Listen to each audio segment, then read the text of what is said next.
الحمد لله رب العالمين والصلاة والسلام على أفضل الأنبياء والمرسلين نبينا محمد وعلى آله وأصحابه أجمعين. قال الله تعالى: وقضى ربك ألا تعبدوا إلا إياه وبالوالدين إحسانا إما يبلغن عندك الكبر أحدهما أو كلاهما فلا تقل لهما أف ولا تنهرهما وقل لهما قولا كريما واخفض لهما جناح الذل من الرحمة وقل رب ارحمهما كما ربياني صغيرا. ناظرین، خیر مقدم ہے آپ کا اسلامی سماج کے اس پروگرام میں. آج ہم آپ کو نبی اکرم صلی اللہ علیہ وسلم کی ان ہدایتوں سے واقف کرائیں گے جو آپ نے اسلامی سماج میں رہتے ہوئے والدین کے تعلق سے امت کو دی ہیں. ناظرین، اسلامی سماج میں والدین کا درجہ مرتبہ اگر قرآن کی روشنی میں دیکھا جائے تو سب سے اوپر ہے. اللہ رب العزت نے اپنی عبادت کے بعد حسن سلوک کا اگر حکم دیا مخلوق کے ساتھ تو سب سے پہلے والدین کا ذکر فرمایا. چنانچہ فرمایا: وَقَضَىٰ رَبُّكَ أَلَّا تَعْبُدُوا إِلَّا إِيَّاهُ وَبِالْوَالِدَيْنِ إِحْسَانًا. تمہارے رب نے یہ فیصلہ کیا ہے کہ عبادت صرف اللہ کی کریں اور والدین کے ساتھ احسان و سلوک کریں. والدین میں اگر دونوں یا ایک بڑھاپے کی عمر کو پہنچ گئے ہوں تو خبردار خبردار کوئی ایسا لفظ زبان سے تمہاری نہیں نکلنا چاہیے جس سے ان کا دل دکھے، وہ رنجیدہ ہوں، وہ پریشان ہوں. وَلَا تَقُلْ لَهُمَا أُفٍّ وَلَا تَنْهَرْهُمَا. خبردار اف بھی نہ کہنا اور نہ ان کو ڈانٹنا، نہ جھڑکنا. وَقُلْ لَهُمَا قَوْلًا كَرِيمًا. جب بھی بات کرنا ان سے عزت اور احترام کے ساتھ بات کرنا. اور اگر وہ دنیا سے چلے جائیں تو ایسا نہیں ہے کہ اب ان کا کوئی حق نہیں رہا، اب ان کو بھول جاؤ. وَقُلْ رَبِّ ارْحَمْهُمَا كَمَا رَبَّيَانِي صَغِيرًا.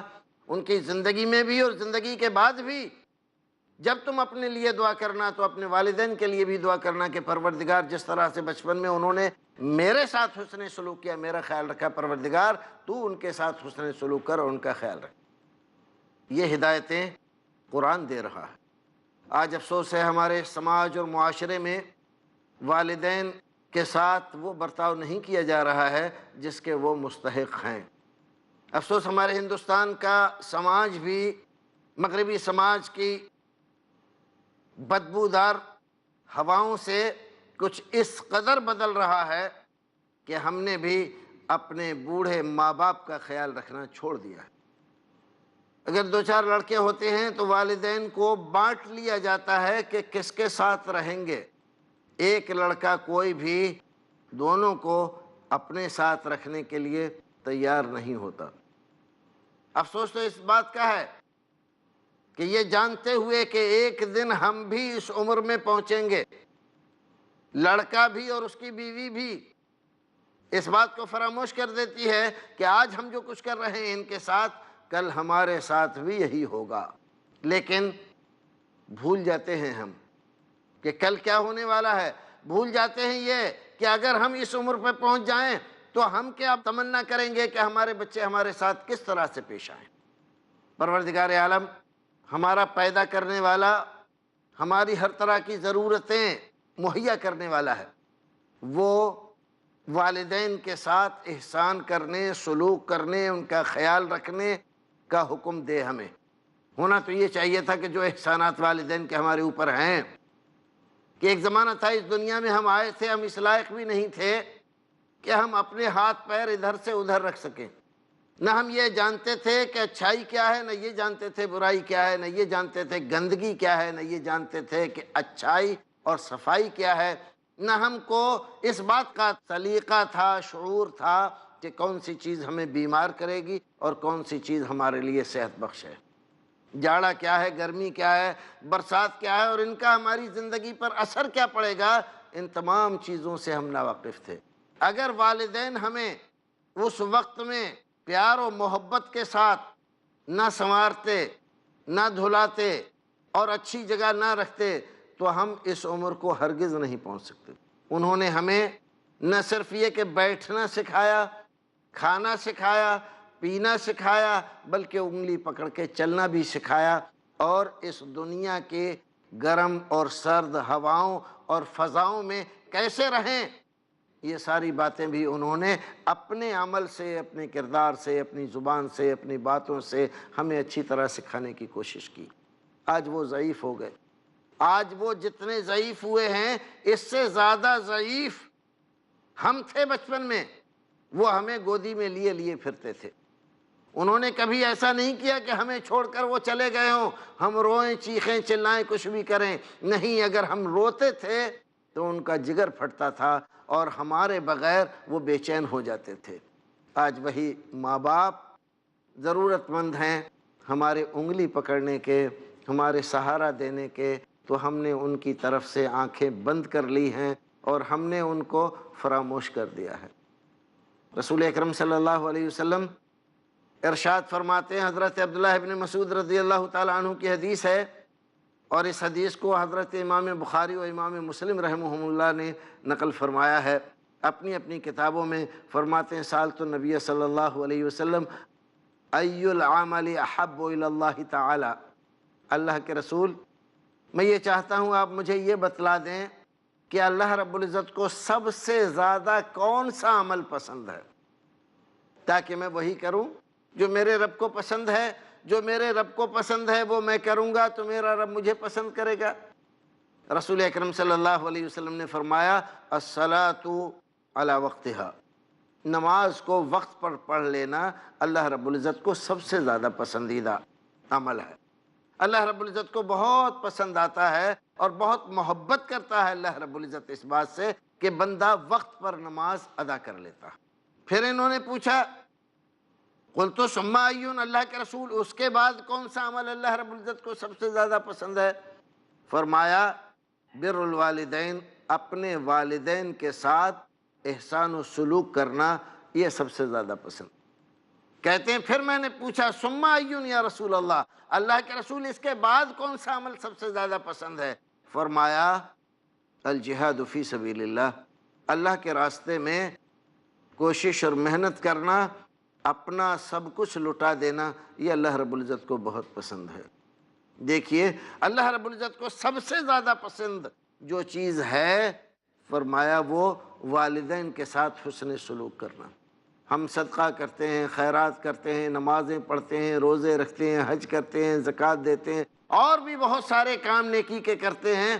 ان نیکی کے کاموں میں سب سے بڑی نیکی یہ ہے کہ ہم اپنے والدین کا خیال رکھیں اور ان کا احترام ملحوظ رکھیں، ان کے لیے دعا کریں اور ان کے ساتھ حسن سلوک کریں۔ حضرت ابو ہریرہ رضی اللہ تعالیٰ عنہ بیان فرماتے ہیں کہ ایک آدمی رسول اکرم صلی اللہ علیہ وسلم کے پاس آیا اور آ کر اس نے عرض کیا، اللہ کے رسول، من احق الناس بحسن صحابتی، ذرا یہ بتلائیں کہ میرے حسن سلوک کا، حسن صحبت کا سب سے زیادہ حقدار کون ہے؟ کس کے ساتھ میں اچھا برتاؤ کروں، کس کے ساتھ میں نیکی کے ساتھ پیش آؤں؟ اللہ کے رسول، سب سے زیادہ جو میرے حسن سلوک کا حقدار ہو، آپ مجھے وہ بتا دیجئے۔ رسول اکرم صلی اللہ علیہ وسلم نے فرمایا، امک، تمہاری ماں۔ انہوں نے پوچھا، ثم ایون، ثم من، اللہ کے رسول پھر اس کے بعد، ماں کے بعد پھر کون سب سے زیادہ مستحق ہے اس بات کا؟ فرمایا، امک، تمہاری ماں۔ پھر انہوں نے وہی پوچھا، اللہ کے رسول پھر اس کے بعد کون سب سے زیادہ مستحق ہے؟ فرمایا، امک، تمہاری ماں۔ پھر انہوں نے چوتھی بار پوچھا، اللہ کے رسول پھر اس کے بعد؟ تو آپ نے فرمایا، تمہارے والد۔ 3 بار ماں کا تذکرہ کیا، 1 بار باپ کا تذکرہ کیا۔ اگر اس کی تفصیل میں ہم جائیں کہ اس میں کیا حکمت ہے، رسول اکرم صلی اللہ علیہ وسلم نے اس میں کیا راز پوشیدہ ہے کہ 3 بار ماں کا نام لیا، 1 بار باپ کا نام لیا، تو مختصراً اگر ہم اس کو صرف ایک لفظ میں سمجھنا چاہے تو یوں سمجھ سکتے ہیں کہ ماں عام طور پر کمزور ہوتی ہے باپ کے مقابلے میں۔ اکثر ایسا بھی ہوتا ہے کہ اس کے پاس کچھ مال نہیں ہوتا، مال زیادہ باپ کے پاس ہوتا ہے، زمین بھی ہے، جائیداد بھی ہے، گھر بھی ہے، سب کا مالک باپ ہے، تو ہم باپ کی خدمت تو کرتے ہیں اس لالچ میں کہ اگر خدمت نہیں کریں گے تو ہو سکتا ہے غصے ہو جائیں اور بیچ دیں اور ہمیں نہ ملے اور ہمیں محروم کر دیں۔ لیکن عام طور پر ماں کے پاس کچھ اس طرح کی چیز نہیں ہوتی، کبھی ہوتی بھی ہے لیکن اکثر مائیں خالی ہوتی ہیں مال سے، زمین جائیداد سے، تو ان کی خدمت کس لالچ میں کرے گی اولاد؟ تو رسول اکرم صلی اللہ علیہ وسلم نے فرمایا کہ ماں زیادہ مستحق ہے اس بات کی، کیوں؟ اس لیے کہ تمہاری تعلیم و تربیت، پرورش و پرداخت، ان تمام میں سب سے زیادہ جس نے رول پلے کیا ہے، جس نے سب سے زیادہ محنت اور مشقت اٹھائی ہے، وہ تمہاری ماں ہے، اور وہ آج کمزور ہے۔ باپ سے تم ڈرتے ہو کہ وہ مار بیٹھے گا، ماں سے تمہیں ڈر نہیں لگتا کہ وہ کیا کر لیں گی؟ اس لیے ماں کا احترام، عزت 3 گنا زیادہ بڑھا کر رسول اکرم صلی اللہ علیہ وسلم نے بتلائی۔ ایک اور حدیث رسول اکرم صلی اللہ علیہ وسلم کی لیتے ہیں، حضرت ابو ہریرہ رضی اللہ تعالیٰ عنہ فرماتے ہیں، یہ حدیث جو ابھی میں نے ذکر کی یہ بھی بخاری مسلم کی حدیث ہے۔ ناظرین، یہاں ہم رکیں گے ایک وقفے کے لیے، وقفے کے بعد پھر سے ملتے ہیں، سلسلہ کلام جاری رہے گا انشاءاللہ، وقفے کے بعد دوبارہ ملاقات ہوگی، تب تک کے لیے اللہ حافظ۔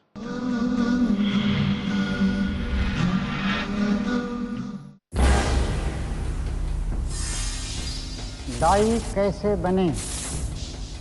اسلام میں عورت کا مقام، جمہوریت اور اس کی مختلف شکلیں، اسلام